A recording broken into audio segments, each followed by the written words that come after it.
Olá pessoal, hoje eu vou falar um pouquinho sobre, apesar do título do vídeo ser, a medicina não é uma ciência exata, o tema em si é a convivência médico-paciente, mas especificamente médico e cuidadores e familiares do paciente. É um tema polêmico, porque eu sei que tem outras pessoas que entendem de outra forma, que encaminham as situações de outra forma, mas como o intuito aqui desse canal, desse Instagram é trazer o que é que eu tenho vivido, o que é que tem dado certo comigo ou não, Então eu tomei a liberdade de tocar nesse assunto. Primeiro, eu fui entendendo que a medicina não é uma ciência exata, principalmente nas experiências que eu vivi com o Dudu e nas minhas também, Quem tá chegando aqui agora pode não ter visto lá os vídeos iniciais, onde eu conto a nossa história. Então, tendo um tempinho, vai lá nos vídeos para vocês irem entendendo, às vezes algumas coisas que eu trago aqui. Mas eu fui percebendo que realmente não é. Não é exata por dois motivos. Primeiro, porque cada paciente é um. O corpo humano é uma caixinha de surpresas. Os meus médicos mesmo falam que eu sou a mulher do improvável. E segundo, que a própria medicina, ela... Aliás, eu acho que em vários campos da nossa vida, a gente vive isso também. A gente tem diversas formas de resolver, às vezes, um mesmo problema, não é assim? Diversos medicamentos, diversos encaminhamentos, diversos entendimentos de um mesmo fato, não é assim? Algumas coisas podem ser semelhantes, mas outras não. E isso envolve muitas coisas. Envolve o histórico do médico, a experiência, a linha psicológica, a linha de vida mesmo, assim, de característica dele. Isso influencia muito na forma como o médico vai tratar seus pacientes, porque ele acaba botando muito da parte pessoal, Aliás, a gente faz isso nas profissões, A gente entra com a parte técnica, mas cada um entra com a parte de perfil individual. E isso é natural. E eu comecei a observar que existiam diferenças. E pela ansiedade de querer curar o meu filho, de querer tirar a dor dele, de querer resolver os problemas dele, ou os meus, nas minhas doenças e tudo mais, eu queria uma resposta. Uma única resposta. E eu sofria pelo fato, às vezes, de não ter uma única resposta. Eu pensava, gente, mas como é que eu sei que eu estou fazendo a melhor opção? Então eu vou contar aqui uma situação. O Dudu tem um quadro de luxação no quadril. Isso nos paralíticos é muito comum, Pelo movimento da tesoura, eles têm uma mania de fazer assim com as pernas. Então, o quadril luxa. E os dois quadris dele são luxados. Se vocês olharem a radiografia, o raio-x dele, os exames, é caso cirúrgico, não tem o que discutir. Mas tem um pouco do caso clínico, tem o fato dele não ter uma dor constante. Em alguns momentos que a gente observa, a gente conseguiu lidar com a questão da abertura, da perninha de outra forma, sem precisar de fazer essa cirurgia, enfim. Se os médicos forem pelos exames, a orientação é cirurgia. E essa cirurgia é muito violenta, muito. E esse diagnóstico já tem há anos. Então, eu queria uma resposta. E eu queria ir, às vezes, só pelo exame, do raio-x, do exame físico, mas o exame clínico. E eu comecei a perceber também que tudo, a gente também tem que colocar um pouquinho da parte sensitiva ali, da parte da sensibilidade dos pais, O que a gente está sentindo ali.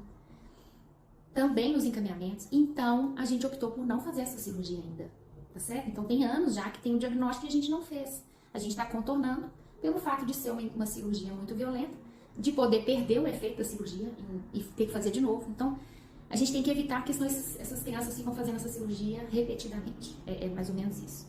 Então, essa experiência me mostrou isso. E aí eu comecei a ver como é que em tudo é assim, Internações da UTI. Às vezes a equipe da UTI entende de um jeito, os médicos particulares, de outras especialidades que não estão ali dentro da UTI entendem de outro. E aí, um é pior, um outro é melhor? E eu comecei a perceber o seguinte, a forma como eu interpretava isso poderia influenciar positivamente ou negativamente na minha convivência com os médicos. E para o bem do meu filho, para o bem da minha vida, para o bem da minha experiência, da nossa experiência, é muito importante eu saber conviver com os médicos, os profissionais de saúde. Porque senão, gente, vira competições de personalidades. É um tentando competir, convencer o outro, impor ao outro. A gente tem que imprimir uma parceria. E essa parceria exige respeito. Então, assim, eu tomo muito cuidado na hora de escolher os médicos, com os quais eu vou trabalhar. Mas à medida que eu escolho por vários, eu analiso vários aspectos, empatia também, tem isso, eu dou um voto de confiança. E tem momentos em que eu até acho que poderia ser outro encaminhamento, ou eu fico mais tendente ao encaminhamento que um outro médico sugeriu, mas em confiança àquele histórico e àquele profissional que eu escolhi, eu dou um crédito. Pode ser que às vezes o encaminhamento que ele sugeriu, daqui a 3 dias aconteça uma reação, né, no corpo do Dudu, que não era esperado, e aí tem que se mudar o encaminhamento. Mas eu procuro ver isso com mais naturalidade, com menos reatividade, sabe? Eu percebi que eu poderia, sem querer, perder muita energia com isso, só discutindo, reclamando, falando de erro médico o tempo todo, e com isso a gente só dificulta essa relação, e quem perde é quem? É o paciente. Então, eu tenho que aprender a trabalhar em conjunto.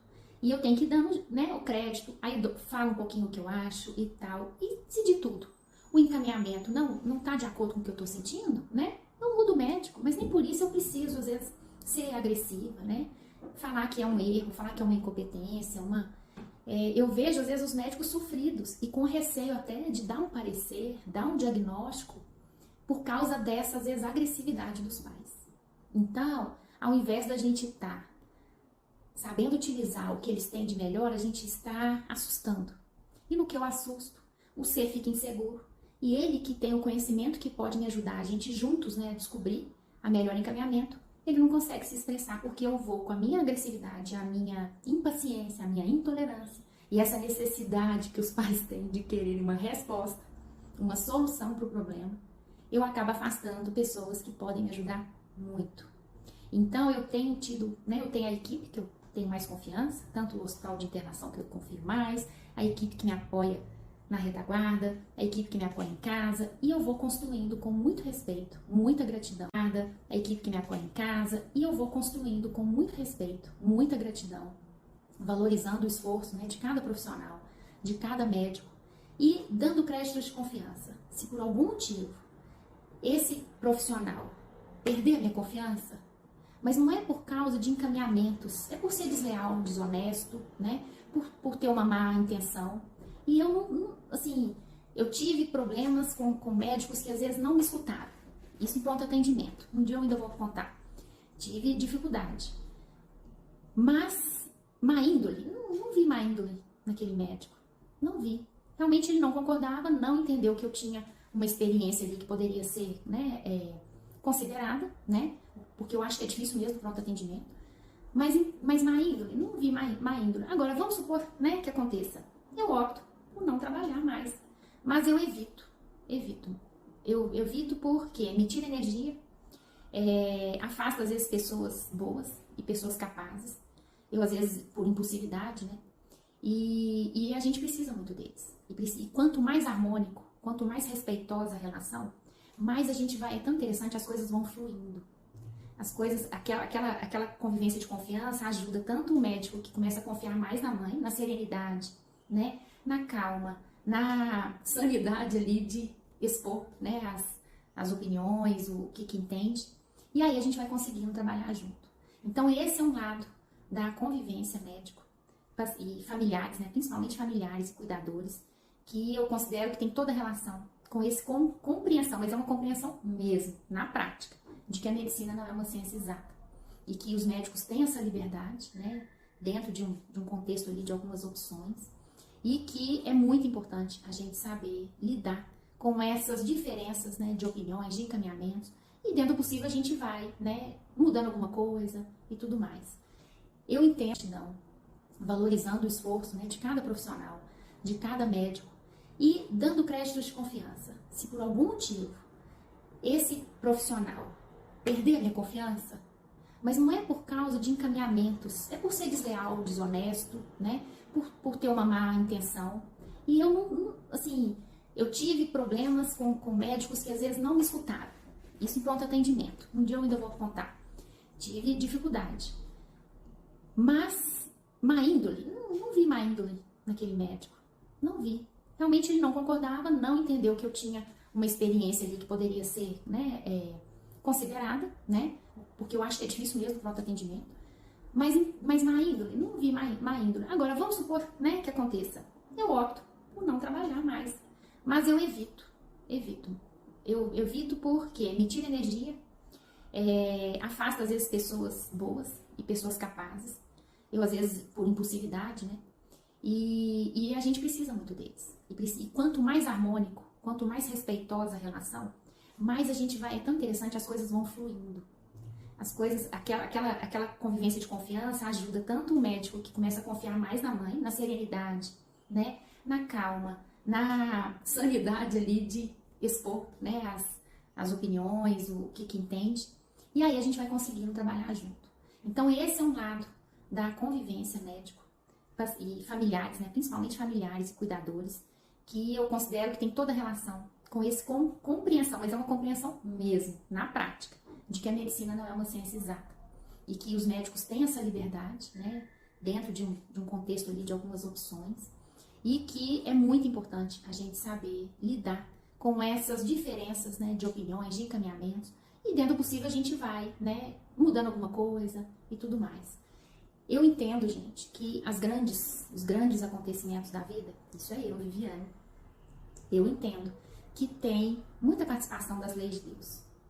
Então, eu já vi situações em que meu filho ressurgiu das cinzas, em que, como diz os médicos, ele bateu na trave, o quadro mudou, e eu já vi um paciente, né, de 10 aninhos, isso foi uma experiência que me marcou muito, falecer por causa de uma asma simples.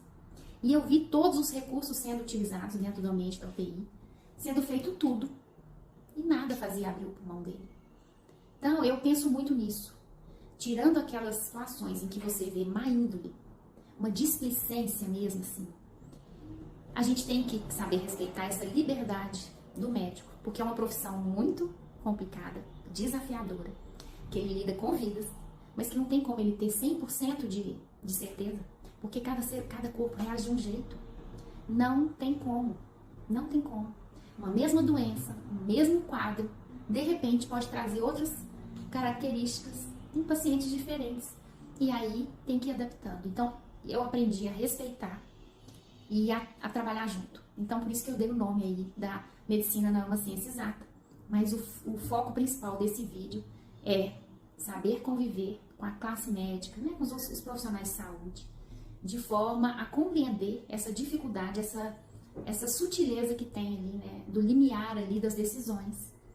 E que no fim das contas, os grandes acontecimentos, e eu considero, por exemplo, a morte de grandes quadros gravíssimos, eu penso que tem por trás também as leis. Então, eu quase morri.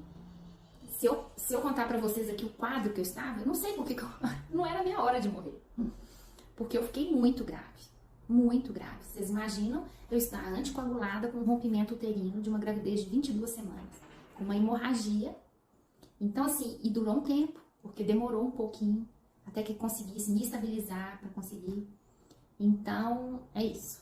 O vídeo é polêmico, mas é o que eu vivi, é o que eu tenho vivido. E eu me guio muito pelos resultados. E tem sido positivos. Muito obrigada.